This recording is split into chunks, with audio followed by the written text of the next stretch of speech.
Hey guys, it's Chris at Highline Guitars, and it's time for another Luthier's Quick Tip. What I'm going to be talking about today is a cool new tool that I'm using in my shop. This is a fretboard side dot drilling jig. In the past, when I have drilled the side dots in my fretboards, I've always just eyeballed it. I would carefully position each dot, and I'd mark it with an awl, and then I'd go back in and drill it. Well, that took a little bit too much time, and there was always the potential for the side dots not to be exactly straight along the length of the fretboard. So I decided to make this jig. Now, some of you are looking at my CNC machine wondering, well, why don't I just use the CNC to drill those dots? Well, I could. The problem is I have to build a fixture to attach the fretboard to sideways because I don't have an axis that will drill sideways when the wood is clamped down to the wasteboard. I would also need to create the files necessary for drilling those holes and the G-code that's necessary to run the machine. So that ends up taking quite a bit of time. With a jig like this, it's just a simple matter of positioning the fretboard, positioning the template, and then drilling the holes. It's super fast and easy to use. So let me bring you in closer and I'll explain how I made this jig and how it works. This jig consists of a flat board, and this is just a piece of scrap mahogany I had in my shop. It's about 1 inch thick. And to the top of it, I've attached 3 toggle clamps, which are intended for holding a fretboard down while I drill the side dots. And in the front of the jig is this aluminum plate. And this is a template which has holes drilled specifically for drilling the side dots on a 25.5 inch 24 fret fretboard. And I plan to make a bunch of different templates for all different size scale lengths. Probably 25.5 inch like this one here, 25 inch, 24 3/4, 24 5/8.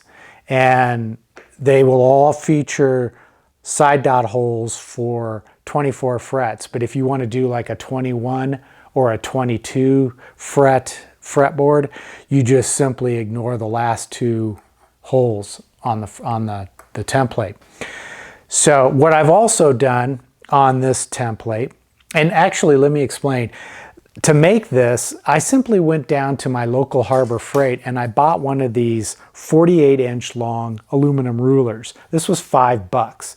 It's an 1/8 inch thick piece of aluminum, and I just cut off roughly 16 3/4 inches off of the front of, or the front edge of the ruler, and I used that as my template. And I threw it on my CNC machine and drilled the holes for those side marker dots as well as the slots for raising and lowering the template in order to position those holes accurately along the side edge of the fretboard.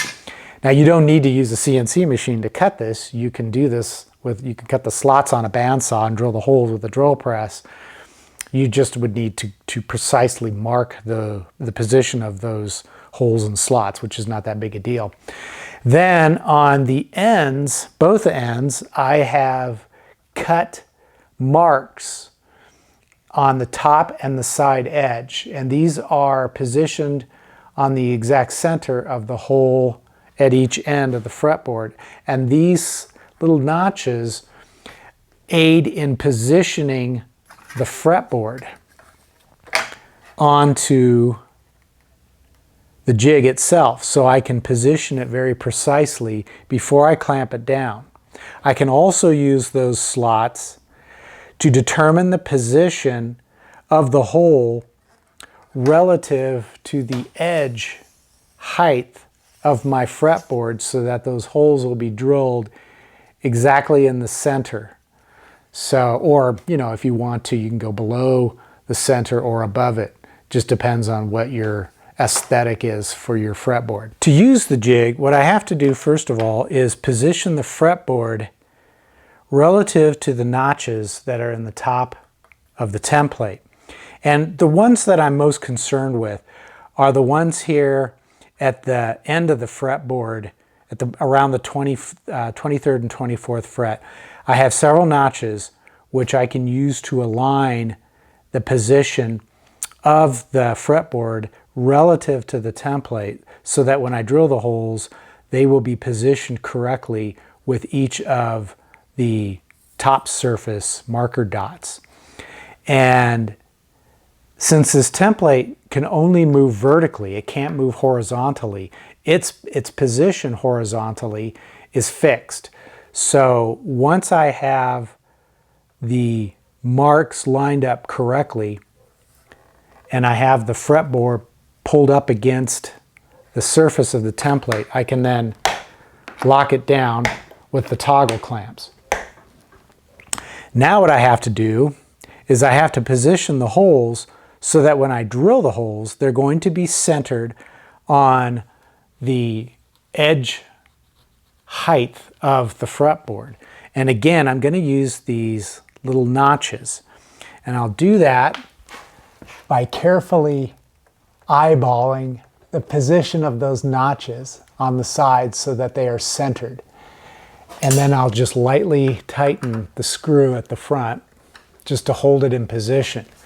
And then I'll move around to the front and do the same thing. I'll position that slot, the little mark on the edge, so that it is centered on the height of the fretboard. And then I'll just lightly tighten the screw. Then if I want to be extra careful about this positioning and to ensure that it's correct, is I'll use a pencil and I'll just put a dot in those end holes. Of course, if I want to, I could do any of the other ones. I could do all of them if I wanted to. Then what I'll do is I will remove the fretboard and I will check to see what the position of those dots are. And I know it's kind of hard to see on the camera, but I can see that the dots are almost perfectly positioned. They're slightly below the midpoint. So what I need to do is just ever so slightly nudge this template up a bit to get it positioned correctly. So I'll just loosen the screw at the front and then very slightly nudge it up. Same thing with the other end. Now, of course, you don't have to eyeball this. If you really want to get precise, you can use like a digital caliper, or a ruler that has fine graduation marks. And then I just have to reposition my fretboard.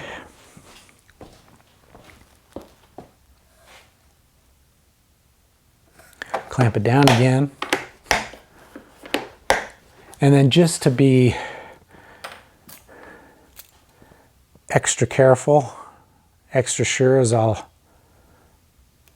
draw a circle here to see where we're going to get those side dots. And I'll double check it.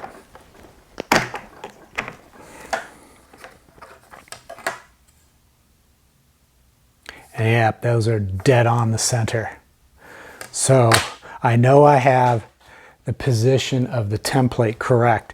So I'll probably just give these screws a little extra turn to make sure that they're tight, so that this template isn't going to go anywhere. And another thing you can do if you want to, and I've done this myself in testing, is you can cut a piece of scrap that's the same thickness as the edge of your fretboard, and you can clamp that into place if you want to, just to double check to make sure that the holes are going to be positioned correctly.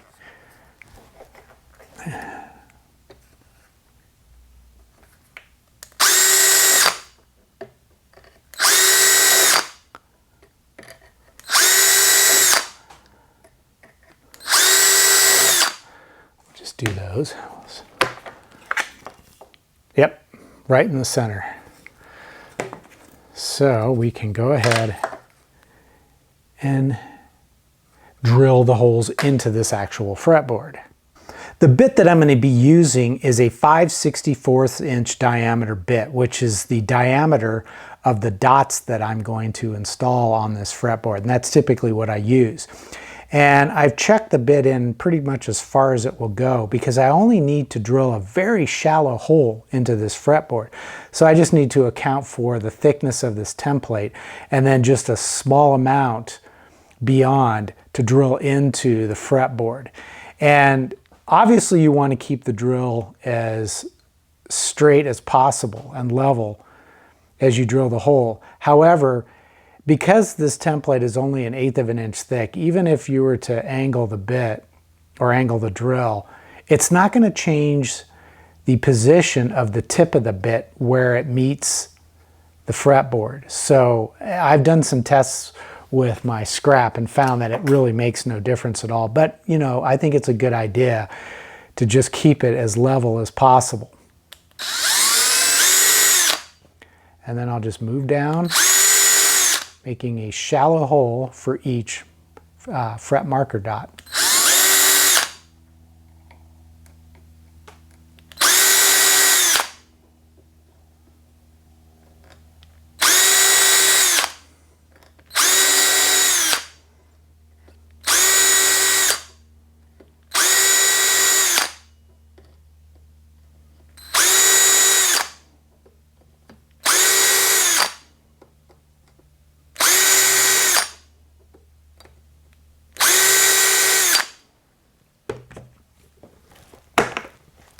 And that's really all there is to it. It's pretty simple to use. And perfectly straight, perfectly centered side dots. Well, as you can see, this is a great jig for drilling those side dots in a fretboard. It's fast, it's accurate, and it's really, I think, the best approach that I've used over the years. Certainly better than trying to eyeball it. I was pretty good at eyeballing. The problem was every so often I would have to fill and re-drill. At any rate, if you'd like to build one of these yourself, I've got a set of plans over on my eGuitar Plans website, and you can purchase those. It's not very expensive, and it's a way to help support what I do on this channel. Sort of your way of tipping me for the work I do here. But the assembly manual is going to include 2 different versions of this jig. One is just making use of, you know, whatever scrap wood you might have lying around for the base. And then another one which is going to be all aluminum, because I know some of you guys want all aluminum because you're in a high volume situation and you want a tool that's going to stand up to daily heavy use. This assembly manual is also going to include a parts list, and I'm going to add a source list for all the nuts and bolts and everything that, you know, the toggle clamps and everything. It's all going to come from McMaster-Carr, but you can at least check it and see what it is I specify for this. And if you want to buy it elsewhere, you certainly are free to do that. So, but at any rate, I hope you've enjoyed this video. I hope it's given you some ideas about drilling side dots on a fretboard. And give me a thumbs up if you like the video. If you don't already subscribe, please hit that subscribe button. And as always, head over to eGuitar Plans, purchase a plan. Even if you're not going to build whatever it is you purchase a plan for, it helps to support this channel. You're giving me a tip and getting something in return. So until the next episode, take care, stay safe, and I'll see you soon.